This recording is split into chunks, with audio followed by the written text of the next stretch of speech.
Hi welcome back to me all in one channel. ఈరోజు మనం చూడబోయే వీడియో రవ్వ లడ్డు అండి. చూసారా ఎంత క్రిస్పీగా చాలా బాగా వచ్చింది కదండి. చాలా మెత్తగా, చూస్తుంటేనే నోట్లో పెట్టుకుంటే కరిగిపోయేటట్టుంది. చాలా బాగా వచ్చిందండి. ఇవి ఎలా ప్రిపేర్ చేసుకోవాలో మనం ఈ వీడియోలో చూసేద్దామండి. ఇదిగోండి, దీనికి కావాల్సినవి జీడిపప్పు, అలాగే కిస్మిస్, బాదం తీసుకున్నాను. అలాగే పచ్చిపాలు చిన్న గ్లాసు, 1 కప్పు కొబ్బరి, 1 కప్పు పంచదార, అలాగే గోధుమ నూకండి. దీన్ని బొంబాయి రవ్వ అంటారు, సుజీ రవ్వ అని కూడా అంటారు.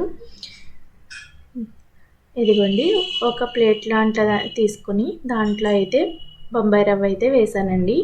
ఒక 1/2 kg తీసుకున్నాం అనుకోండి. నేనైతే కప్పుల్లో చూపిస్తున్నాను. మీడియం సైజ్ కప్పు తీసుకున్నానండి. దాంట్లో పచ్చిపాలు వేస్తూ కలుపుతున్నాను. ఇదిగోండి, ఈ విధంగా కలుపుకోవాలి. బాగా లూజ్ అవ్వకుండా కలుపుకోవాలండి. కొంచెం లూజ్ అయినా పర్వాలేదు, ఎందుకంటే బొంబాయి రవ్వ కదండి, కొంచెం నానేటప్పటికీ అవి టైట్ అవుతుంది. ఇదిగోండి, ఇలా కలుపుకోవాలి. బాగా లూజ్ అవ్వకుండా సమానంగా వచ్చేటట్టు చూసుకోండి.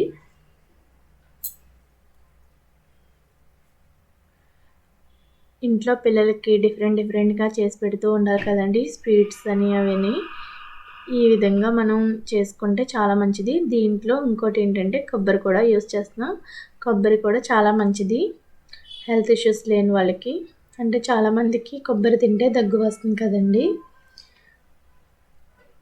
ఇదిగోండి, ఇలాగా గట్టిగా కలుపుకోవాలి నొక్కు పెట్టి. ఇదిగోండి, ఈ విధంగా ముద్ద కింద చేసుకుని పెట్టుకున్నాం కదండి. ఇది ఒక 5 minutes అలా పెట్టుకుంటే చాలా టైట్ అవుతుందండి. ఇదిగో చూసారా, కొంచెం టైట్ అయింది కదండి. దీన్ని మళ్ళీ ఇలాగా కలుపుకోవాలి. 5 minutes తర్వాత మళ్ళీ ఇలా నొక్కుతూ కలుపుకోవాలండి. బాగా నానింది, బాగా టైట్ అయిందండి.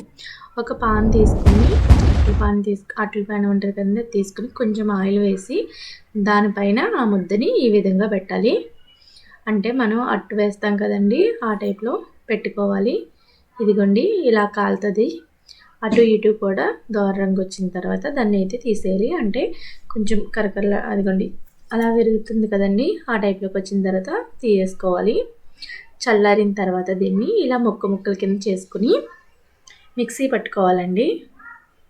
మిక్సీ పట్టుకుంటే మంచి పొడుం కింద వస్తుంది. ఇదిగోండి, ఈ విధంగా చిన్న ముక్కలు చేసుకుని మిక్సీలో వేసుకోవాలి. మిక్సీ పట్టిన తర్వాత బరకగా వస్తుందండి, బాగా మెత్తగా కాకుండా. ఇదిగోండి, ఈ విధంగా చూసారా, నేను వీడియోలో చూపించిన విధంగా మీరు చేసుకోండి.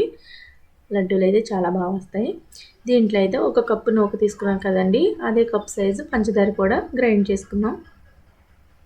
ఇదిగోండి, మెత్తగా పౌడర్ చేసుకున్నది వేసుకున్నాం. అలాగే దాంట్లోనే కొబ్బరి కూడా ఇలా చేసుకున్నామండి.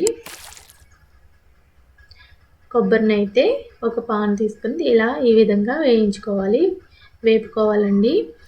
అది కొబ్బరి కొంచెం గ్రైండ్ చేసిన మెత్తగా ఉంటుంది కదండి, పొడిలాడాలి. అలాగా మీడియంలో పెట్టి తిప్పుతూ, బాగా ఎక్కువసేపు పడుతుందండి, కొంచెం టైం ఎక్కువే పడుతుంది. దాన్ని అయితే ఇలా గరిటెతో తిప్పుతూ వేపుకోవాలి. కొబ్బరిని అయితే మన చేతికి పొడిలాడుతూ తగిలినప్పుడు ఆఫ్ చేసుకోవాలండి. మీకు తెలిసిపోతుంది అది ఇదిగోండి, చేతితో చూస్తున్నాం కదండి, ఆ విధంగా వచ్చిన తర్వాత ఆఫ్ చేసుకుంటే సరిపోతుంది. ఇప్పుడు ఈ మిశ్రమం ఉంది కదండి, దాంట్లో అయితే ఈ కొబ్బరిని కూడా వేసుకోవాలి. గోధుమ నూక, పంచదార కలిపాం కదా ఆల్రెడీ, దాంట్లో వేసుకున్నాం కదా. యాలకులు ఆల్రెడీ పౌడర్ చేసి పెట్టుకున్నాను, దాన్ని అయితే 1 స్పూన్ వేసుకున్నాను. కొంచెం చిటికెడు, అంటే 1/2 స్పూన్ కాకుండా ఇంకా తక్కువే వేసుకోవాలి. సాల్ట్ కొంచెం వేసుకోవటం వల్ల టేస్ట్ అయితే బాగుంటుందండి. చిటికెడు సాల్ట్ వేసుకుంటే సరిపోతుంది, ఎక్కువైతే వేయకండి, మళ్ళీ టేస్ట్ మారిపోతుంది. ఎందుకంటే ఇది స్వీట్కి సంబంధించింది కదండి. దాన్ని పూర్తిగా కలిసేటట్టు ఇలా కలుపుకోవాలి. ఆవు పాలు వేసారు కదా, నిలవ ఉండేవేమో అనుకోకండి, ఎందుకంటే అది ఆల్రెడీ మనం అట్ట కింద చేసుకున్నాం కదండి, వీట్ చేసిన వాళ్ళని అదేం ఉండదు. ముద్ద ఇప్పుడు అయిపోతుంది కదా, అది ఉన్న కింద అవుతుంది కదా. దాంట్లో కొంచెం ఇదైతే బాదం పప్పుని పౌడర్ కింద చేసుకున్నాను, ఎందుకంటే టేస్ట్ ఉంటుంది కాబట్టి. బాదం పప్పులుగా ఉంటే బాగోదు కదండి, కొంచెం పౌడర్ కింద చేసుకుంటే టేస్ట్ బాగుంటుంది. అలాగే జీడిపప్పు అవి కూడా వేసుకున్నాను. నెయ్యి అయితే చాలా తక్కువే పడుతుందండి దీంట్లో. ఇదిగోండి ఈ నెయ్యినైతే వేసుకున్నాను. టేబుల్ స్పూన్స్ లెక్క చెప్పాలంటే 3 టేబుల్ స్పూన్స్ అండి సరిపోతుంది. టేస్ట్ బాగుంటుంది. ఆల్రెడీ లడ్డు కింద అవుతుంది కదండి, మనకు ముద్దలాగానే ఉంది కదా అది. అయినా కానీ నెయ్యి ఎందుకు వేసుకుంటున్నామంటే టేస్ట్ బాగుంటుందండి. పిల్లలకు పెట్టేటప్పుడు హెల్త్కి కూడా చాలా మంచిది. ఇదిగోండి ఇవన్నీ ఇలా కలుపుకోవాలి. మొత్తం అన్నీ కలిసేటట్టు కలుపుకున్న తర్వాత ఒక సైడ్కి పెట్టుకుని దీన్ని అయితే ఉండల కింద చేసుకుంటున్నామండి. ఉండలు అంటే బాగా పెద్ద పెద్ద లడ్డూల కింద కాకుండా మీడియం సైజులో చాలా చిన్నగా చేసుకుంటున్నాం. ఇదే విధంగా చేసుకొని మీరు ఒక బాక్స్లో స్టోర్ చేసుకుంటే మీ ఇంట్లో పెద్దవాళ్ళ నుంచి చిన్నవాళ్ళ దాకా ఈజీగా తినొచ్చు. చూసారండి, చాలా ఈజీగా తయారు చేసుకున్న లడ్డూలు, రవ్వ లడ్డూలండి. బాగున్నాయి కదండి, లుక్ అయితే చాలా బాగుంది, టేస్ట్ కూడా బాగుంది. ఇదే విధంగా మీరు కూడా ప్రిపేర్ చేసుకోండి, చాలా బాగా వస్తాయి. చేసుకున్న తర్వాత కామెంట్ చేయడం మాత్రం మర్చిపోకండి.